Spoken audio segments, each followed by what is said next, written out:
Your hairstyle is your vibe. Set Red, set your vibe.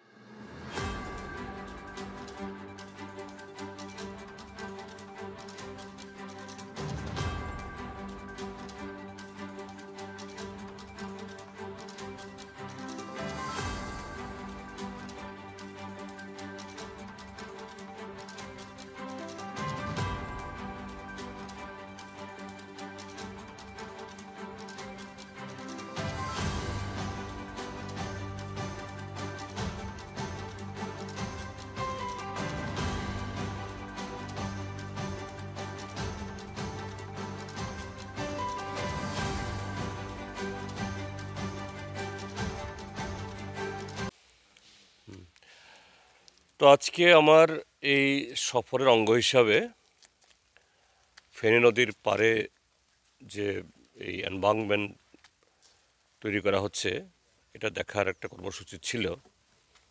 বিএসএফের সাথে আগে থেকেই এই প্রি প্ল্যান ছিল, অর্থাৎ আজকে 10:30 আমি যাব। কিন্তু আজকে খুব সকালে আমাকে বিএসএফের একজন অফিসার ফোন করেছেন যে গতকাল পশ্চিমবাংলার বনগাঁ বর্ডারে বিএসএফ এবং বিজেপির মধ্যে এটা গোলাগুলি হয়েছে এবং একজন জওয়ান বাংলাদেশের হয়তো খুব গুরুতর আহত বা নিহত হয়েছেন এরকম আশঙ্কা। এই কারণে এটা এই সীমান্তে একটা উত্তেজনা আছে এবং বিএসএফের তরফ থেকে বলা হয়েছে যে সীমান্তে আজকে যেন কোনো পাবলিককে অ্যালাউ না করা হয়। তো আমাকে রিকোয়েস্ট করেছেন যে আজকের প্রোগ্রামটা একটু ডেফার করার জন্য। তো আমি আজকে এই প্রোগ্রামটা ড্রপ করেছি। কদিন নেক্সট টাইম যখন আসবো আবার তখন যাব।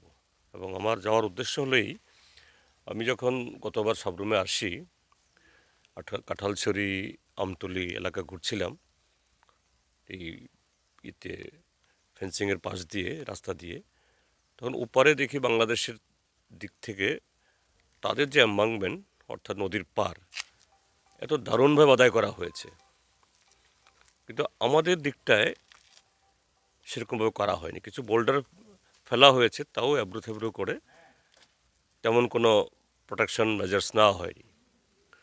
তো আমি তখন বিএসএফ অফিসারকে ডাকলাম, গেটটা খুলুন একটু দেখি, এটা আমি কর্তৃপক্ষে নজর নেব।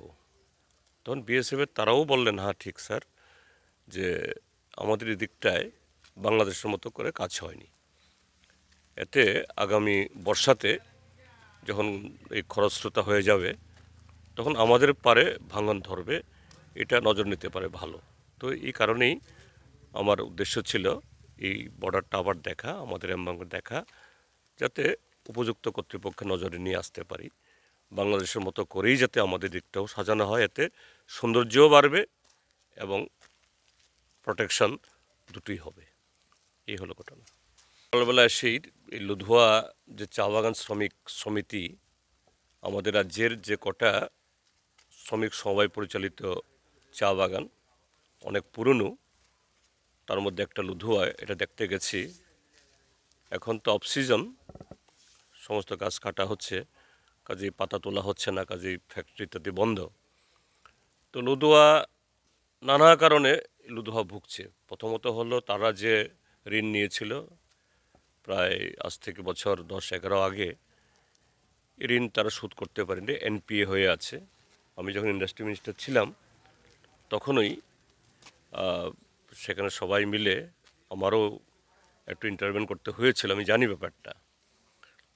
তারপর এখানকার ম্যানেজমেন্টের মধ্যে একটু এই কি বলে ইরেগুলেটরি হয়েছে, এতে বহু শ্রমিক তারা পেনশন পায় না, তারপরে উৎপাদন যেটুকু হওয়ার কথা সেটা হয় না।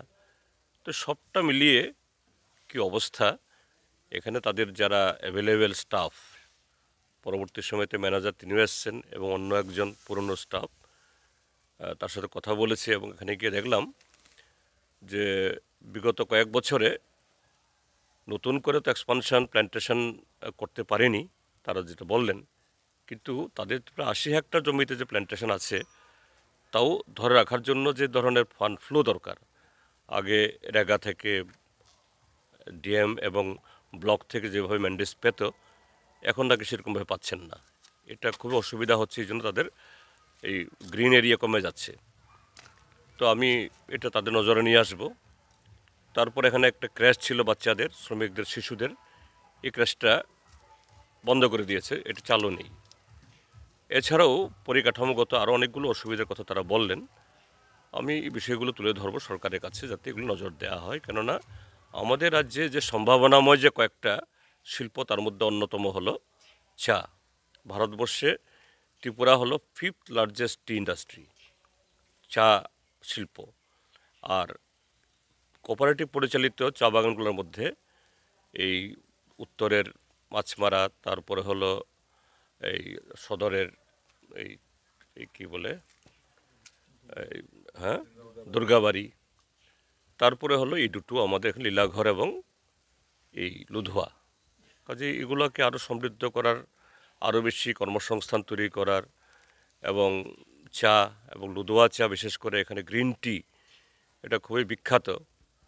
এটা যদি সেভাবে যদি নজর দেওয়া যায়, ফান্ড ফ্লো করা যায়, ম্যানেজমেন্ট ঠিক করে শ্রমিকদের ইনভলভমেন্ট বাড়ানো যায়, তাহলে যে উৎপাদন, কর্মসংস্থান এবং আমাদের জমির সদ্ব্যবহার সবটা মিলিয়েই হয়। কাজে এই ক্ষেত্রেতে সরকারের আরও বেশি যোগদান দরকার। আমি বিষয়গুলি তুলে ধরব সেই উপযুক্ত কর্তৃপক্ষের কাছে।